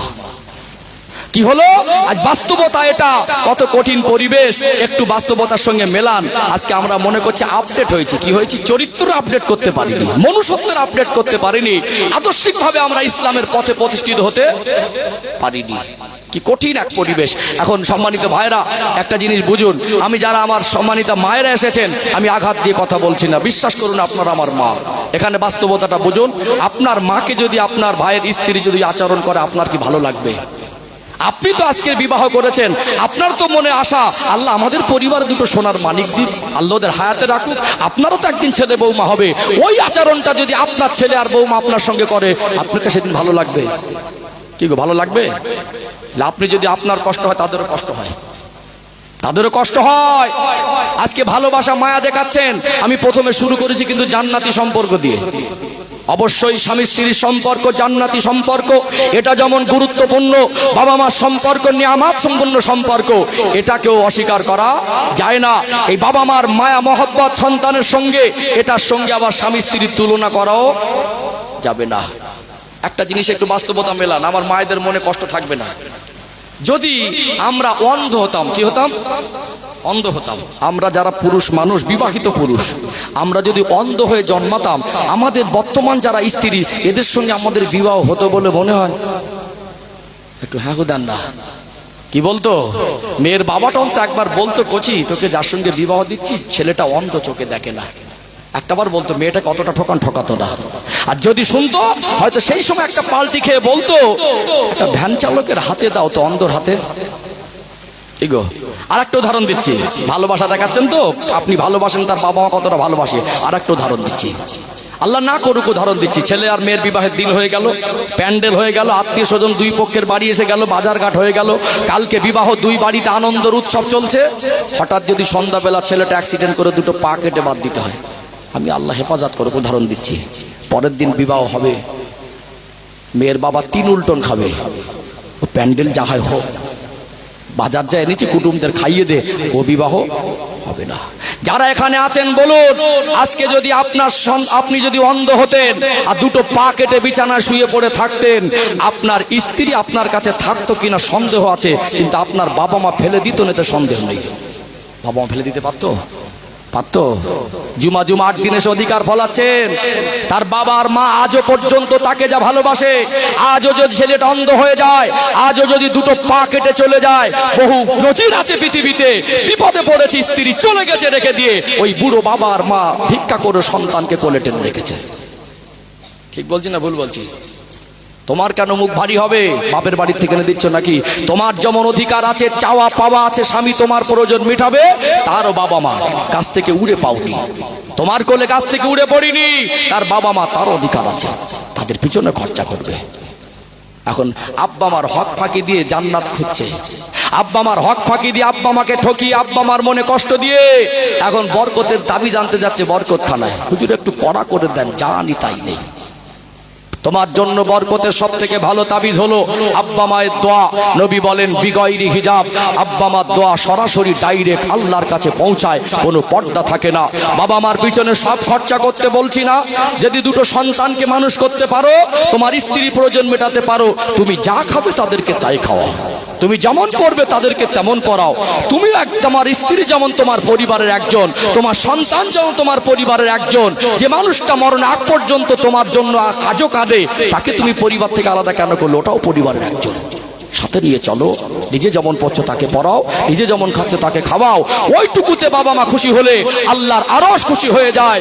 নবী বলছেন হুমা নারুকা ওয়া জান্নাতুকা, তোমার বাবা মা তোমার জন্য জান্নাত, আর বাবা মা তোমার জন্য জাহান্নাম। পৃথিবীতে বাবা মার মতো বড় দোয়া পৃথিবীর কোথাও পাবে না। বাবা মার পিছনে খরচা করেন, বরকত দেবে। আল্লাহ নিজেই কোরআন শরীফে বলছেন উলমা আনফাকতুম মিন খায়রিন ফালিল ওয়ালিদাইন। আল্লাহর হাবিবকে যখন জিজ্ঞাসা করেন সাহাবারা, ইয়া রাসূলুল্লাহ, আমরা খরচাটা কোথায় করলে আল্লাহ বেশি নেকি দেবে? আল্লাহ বলেন আপনি বলে দেন, কুল আপনি বলে দেন, মা আনফাকতুম মিন খায়রিন ফালিল ওয়ালিদাইন। সন্তানরা যেন সর্বপ্রথম তাদের খরচাটা তাদের বাবা মার পিছনে করে। বাবার ঔষধ কেনার পয়সা হয় না, মসজিদে 10,000 টাকার হাওয়া খাচ্ছে, বুঝতে পারছেন না? মা যন্ত্রণা ছটফট করছে, কাপড়টা ছিঁড়ে গেছে, অন্য জায়গায় গিয়ে বড় দানি সেজেছে, ও দান আল্লাহর দরবারে উঠবে না। আজকে এই জায়গাটা আমাদের বুঝতে ভুল হয়েছে না হয়নি? ঠিক গো, বুঝতে ভুল হয়েছে না? যেই 2 দিন এসে অধিকার ফলিয়েছে, ছেলেটা দুর্বল হয়ে গেছে। আগে ছিল বাঘের মতো, এখন হয়ে গেছে বিড়ালের মতো। ওরা তো বেকা হাড়, বুঝতে পারছেন না? খুব মানে টাইট দিতেও পারবেন না। এখানে আমরা যদি জোর করে মনে করি আমাদের মতো করে চলবো, হবে না। এই জন্য ইসলাম মেনে চলতে হবে। আনিয়াবুদুনি হাযা সিরাতুল মুস্তাকিম। আল্লাহ বলেন তোমরা আমারই ইবাদত করো, এটাই তোমাদের জন্য সোজা রাস্তা। যে যার হক বুঝতে হবে। যদি হক না বোঝেন, আপনার জীবনে শান্তি সহজ হতে পারে না। শান্তির পথ কি? ইসলাম। শান্তির পথ ইসলামের পথ হলো শান্তির পথ। এখানে আপনি দুমড়ে মুচড়ে ঝগড়া করে মারামারি করে বিষাক্ত হবে, ভয়ঙ্কর হবে, সংসার ছাড়াছাড়ি হবে, মান সম্মান নষ্ট হবে, সামাজিকতা আপনার বদনাম হবে, কিন্তু শান্তিটা সহজে হবে না। ইসলামের থিওরি মানেন, ইসলামের পথ মানেন, রাসূলুল্লাহ আদর্শ মানেন, আল্লাহ দেখে দেওয়া পথ ধরেন, সে স্বামী তার দায়িত্ব পালন করবে, স্ত্রী তার দায়িত্ব পালন করবে, বাবা মা তার দায়িত্ব পালন করবে, ইনশাল্লাহ কুড়ে ঘরেও শান্তি পাওয়া যাবে। অসুবিধা হচ্ছে নাকি আলোচনায়? কষ্ট হচ্ছে নাকি? তাকবীর দেন তো, নারী তাকবীর। মাশাআল্লাহ, আরেকটু প্রাণ ভরে আওয়াজ দেন না, নারী তাকবীর। সিলসিলায়ে হক মুজাদ্দিদে জামান হিজবুল্লাহ মাটিয়াগাছা গ্রামবাসী বৃন্দ, এই মাহফিলের কমিটির সাহেবানগণ, নারী তাকবীর। ও ভাইজানেরা, সোনার মানিক যুবকেরা, আব্বারা মায়েরা, আজকে যেহেতু আমার আলোচনার সাবজেক্ট হলো দাম্পত্য জীবনে, সাংসারিক জীবনে ইসলামের শিক্ষা কতটা প্রয়োজন। আজ যদি বৌমাটা ভিতরে ইসলামের শিক্ষা থাকতো, তার স্বামীকে তার বাবা মার খেদমতে বাধা দিত না।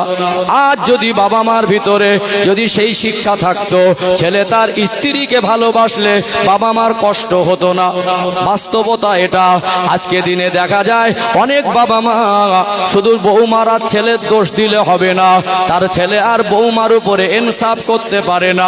একটা ছোট্ট উদাহরণ তুলে ধরে, একটা লোক তার 3টে ছেলে, পরপর 3টে ছেলে সন্তানের পরে মনে বড় আশা ছিল, আল্লাহ যেন আমাকে একটা মেয়ে সন্তান দেন। 3টে ছেলের পরে একটা মেয়ে, দেখতে সুন্দরী, মিষ্টি চেহারা, অত্যন্ত আদরে লালিত পালিত হলো। অভাব বলে তেমন কিছু নাই। ওই সন্তানটা একটু জেদি, একটু রাগে, বাবা মার আদরের সন্তান, এখন বিবাহের পর্যাপ্ত বয়স হলো। রাগী হোক আর জেদি হোক আর আদরের হোক, বলুন তো মেয়ে সন্তান বিবাহ দিতে হবে কি হবে না? বাবার মা মনে করছে আমার মেয়েটা যা রাগী, আমার মেয়েটা যা বর্তমান সময় জেদি, এখন ছেলেটা যদি রাগী আর জেদি হয় তো অসুবিধা আছে। একটু যদি নরম মতো জামাই হয়, খোঁজাখুঁজি করে অনেক দিন দেখাশোনা করে জামাইটা পেয়েছে ঠান্ডা, জামাইটা পেয়েছে একটু নম্র, এখন মেয়েটার সঙ্গে বিবাহ দিল। মেয়েটা তো পারিবারিক ভাবে ছোট থেকে জেদি, ওই জামাইকে মেয়ে যখন যা জেদ করে জামাই সেটা পূরণ করে।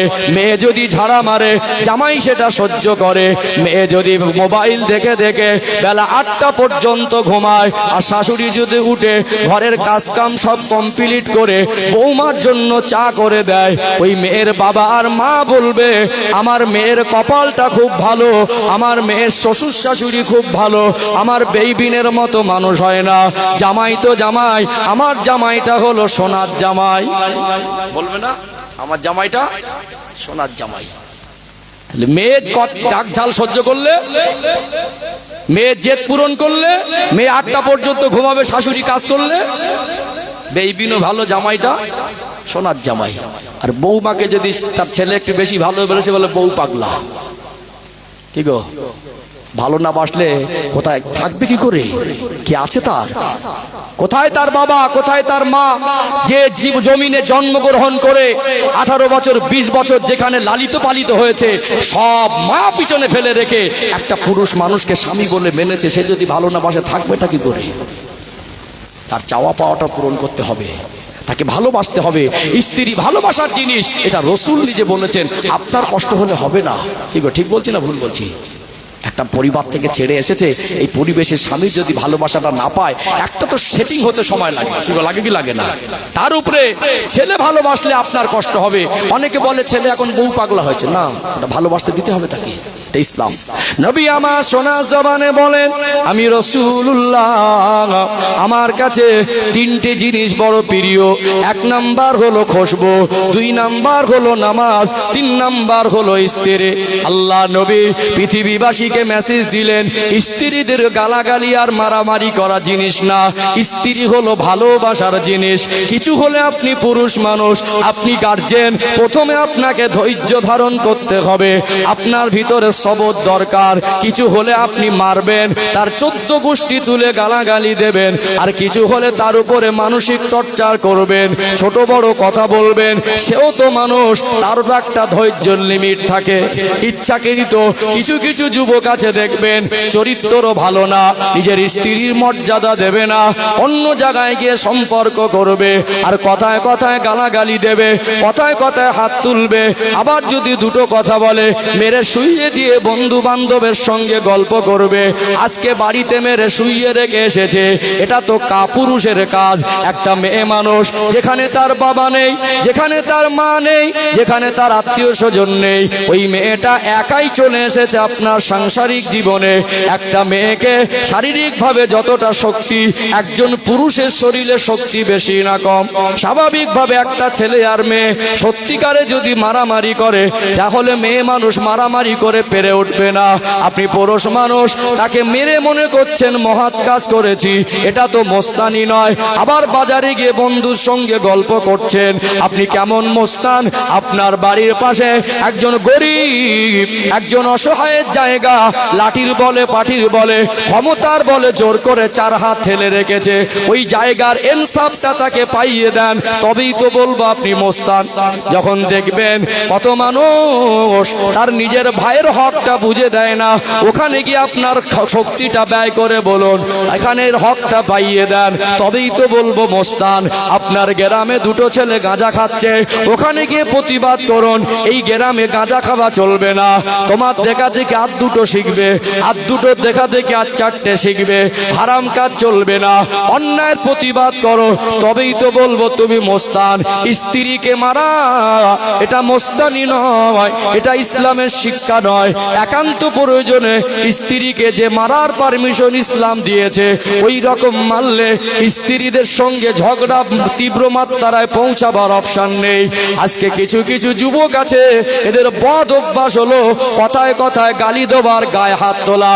এই চরিত্র যদি পরিবর্তন না হয়, আপনি এসি চালিয়ে দিয়ে, সোনার অলংকার দিয়ে সাজিয়ে দিয়ে, আর প্রতিদিন উন্নত মানের খাবার খেয়েও আপনার জীবনে শান্তি কখনো সম্ভব নয়। স্ত্রী কি ভালোবাসার জিনিস না? কি গো, স্ত্রী ভালোবাসার জিনিস। এগুলো আমাদের পরিবর্তন হওয়া দরকার। দাম্পত্য জীবন ইসলামের শিক্ষা দরকার আছে। ইসলাম যেটা বলছে, সন্তান তার বাবা মার পিছনে খরচা করলে বৌমা যেমন বাধা দেবে না, বৌমার হক যদি সন্তান আদায় করে, এখানে বাবা মার কষ্ট পাবার কোনো জায়গা নেই।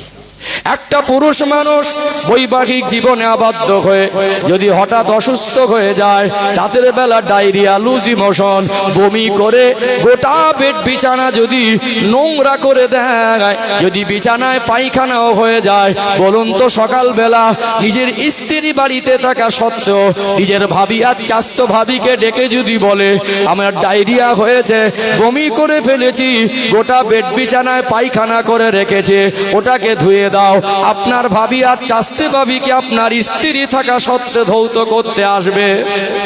আসবে? আপনি স্বামী যখন আপনার স্ত্রী আপনার পায়খানার কেতাটাও ধুয়ে দেয়, বমি করে নোংরা করলে সেটা ধুয়ে দেয়। কখনো কিছু কিছু স্বামী আছে, কখনো প্রয়োজনে আমরা গোসল করে পোশাক ছেড়ে দিলাম, সেটাও স্ত্রী ধুয়ে দেয়। সময় মতো বাচ্চাদের সামলানো, কখনো অসুস্থ শরীর নিয়ে রান্না করে খাওয়ায়। আপনার স্ত্রী 365 দিনে 360 দিন আপনার পোশাক ধুয়ে দিয়েছে, আপনার বাচ্চাকে লালন পালন করছে। আপনার বাবা মা তাদেরও বাবা মা মনে করে কিঞ্চিত খেদমত করছে। অনেক বৌমা আছে, সবাইকে আমি এক পাল্লায় তুলছি না, সবাই খারাপ এটা আমার বক্তব্যের মধ্যে আমি বলছি না। এখনো কিছু কিছু বৌমা আছে শ্বশুর শাশুড়িকে খেদমত করে, কি করে না? আপনার বাবা মায়ের খেদমত, আপনার খেদমত, আপনার বাচ্চা লালন পালন, আবার সময় মতো রান্না করা, আপনার পোশাক ধুয়ে দেওয়া।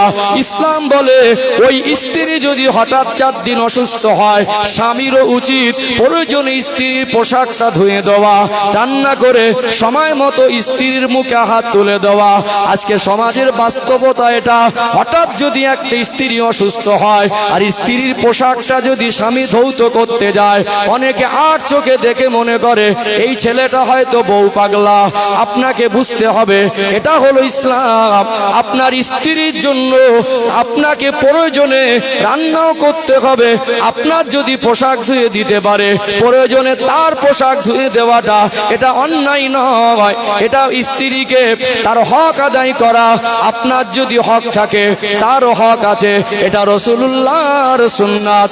স্ত্রীর কাজে সহযোগিতা করা এটা হলো ইসলামেরই শিক্ষা। জোরে বলুন সুবহানাল্লাহ। একটা বৌমার কাপড় ধুয়ে দিলে অনেক সময় অনেক মানুষ আছে একটু আর চোখে দেখে কি দেখে না, একটু হাঁকু দেন না। ও তো প্রত্যেক দিন ধোয় না, ও তো স্ত্রীর কাপড়টাও স্ত্রী না ধুয়ে রেখে যায়, প্রত্যেক দিন ধোয় না। 365 দিনে 50 দিন যদি ধুয়ে দেয়, এক সপ্তাহ যদি অসুস্থ থাকে ধুয়ে দিতে অসুবিধা কোথায়? এটা ইসলাম। কেউ ঠিক বলছি না ভুল বলছি? তবে তো তার দিনটা কাঁদবে, তবেই সারা বছরে যে আপনার ক্ষেত্রে